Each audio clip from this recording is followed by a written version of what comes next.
আপনারা জানেন সংবিধানের পঞ্চদশ সংশোধনীর মাধ্যমে বেশ কিছু সংশোধনী আনা হয়েছিল, যে সংশোধনীগুলো বাংলাদেশের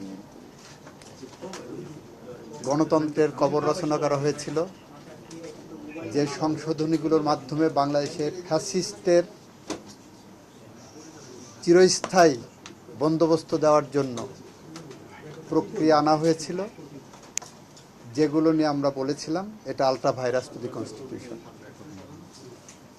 আমি অ্যাটর্নি জেনারেল থাকা অবস্থায় পাবলিক ইন্টারেস্ট লিটিগেশনে মিস্টার বদিউল আলম মজুমদার সহ যারা এই মামলা করেছিলেন এবং ইন্টারভেনার হিসেবে যারা ছিলেন অন্তর্বর্তীকালীন সরকারের পক্ষ থেকে, তখন আমাদের ইনস্ট্রাকশন ছিল যে এই সংশোধনীগুলো বাংলাদেশের মানুষের জীবনে বোঝা হয়ে আছে, গণতন্ত্রের পথে অন্তরায়।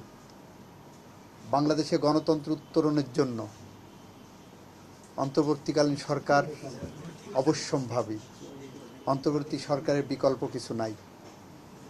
তখন আমরা সাবমিশন দিয়েছিলাম সেই লাইনে। আমরা বলেছিলাম 7 ক 7 খ রাষ্ট্রদ্রোহিতা, এটা দিয়ে অ্যাবিউজ করা হবে, এটা ফ্যাসিজমকে চিরস্থায়ী বন্দোবস্তের একটা নীল নকশা। তো সেই জায়গাগুলো মহামান্য হাইকোর্ট বিভাগ বিবেচনায় নিয়ে কিছু বিষয় বলেছিলেন আলট্রা ভাইরাস দি কনস্টিটিউশন, বাতিল করে দিলেন সংশোধনীগুলো। কিছু বিষয় বললেন এটা পার্লামেন্ট সিদ্ধান্ত নেবে। আইনের জেনারেল ইন্টারপ্রিটেশন হলো পার্লামেন্ট এটা সিদ্ধান্ত নেবে, এইটা বলার অবকাশ রাখে না, কারণ পার্লামেন্ট ইচ্ছা করলে এটা যে কোনো সময় বাতিল করতে পারেন। তো নেভারদিলেস তার বিরুদ্ধে যেগুলো বাতিল করেননি সেইগুলোর বিরুদ্ধে অ্যাপেলেট ডিভিশনে গেছে। তো অ্যাপেলেট ডিভিশন ওই একই কথা বলে দিয়েছেন যে এটা পার্লামেন্ট সিদ্ধান্ত নেবেন, আর হাইকোর্ট যেগুলো আপনার অবৈধ ডিক্লেয়ার করছে সেগুলো বহাল রেখেছে। সুতরাং হাইকোর্টের রায় বহাল আছে, আর বাকি যেগুলো আছে সেগুলো আমরা সংবিধান সংশোধনীর মাধ্যমে যা যা পদক্ষেপ নেওয়া দরকার আমরা পার্লামেন্টের সামনে প্লেস করব এবং সেই অনুসারে করব। এবং সেখানে আমাদের এই সংশোধনীগুলো আনতে আমাদের মুখ্য বিবেচ্য বিষয় থাকবে জুলাই চার্টার। জুলাই সনদকে সামনে রেখে আমরা এই সংশোধনীগুলোকে কিভাবে মানুষের কল্যাণে, যুগোপযোগী, দেশের জন্য, স্বাধীনতা সার্বভৌমত্বের জন্য, গণতন্ত্রের জন্য, আইনের শাসনের জন্য, মানবাধিকারের জন্য, ন্যায় বিচারের জন্য আনা সম্ভব হয়, সেটা আমরা পুঙ্খানুপুঙ্খভাবে বিবেচনা করে এবং পাবলিক কনসালটেশনের মধ্য দিয়েই আমরা সংসদে বিল আনব, এ আশ্বাস দিতে পারে। আর যেগুলো অবৈধ ডিক্লেয়ার হয়েছে এগুলো আমরা সংবিধানে সংশোধনী আনতে হবে, এটা আমাদের রাজনৈতিক অঙ্গীকার। আপনারা জানেন তত্ত্বাবধায়ক সরকার এটা বিএনপির আন্দোলনের ফসল।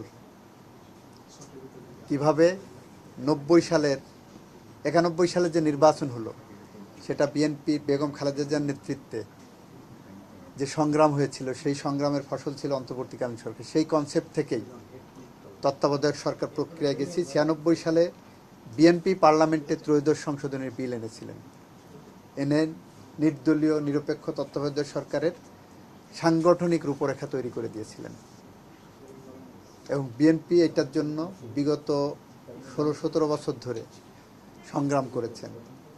বেগম খালেদা জিয়ার নেতৃত্বে দেশ বাঁচাও মানুষ বাঁচাও যে স্লোগান দিয়ে আমরা নিরন্তর সংগ্রামের পথে হেঁটেছিলাম, সেই পথে হাঁটার মুখ্য লক্ষ্য ছিল যে আমার ভোট আমি দেব, যাকে খুশি তাকে দেব।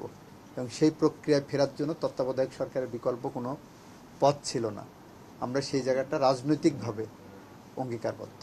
রায় যেভাবে আছে আমরা সেটাকে বিবেচনায় নিয়ে যেটা করলে ভালো হয় সেটাই করব এবং এটা পাবলিক কনসালটেশনও দেব।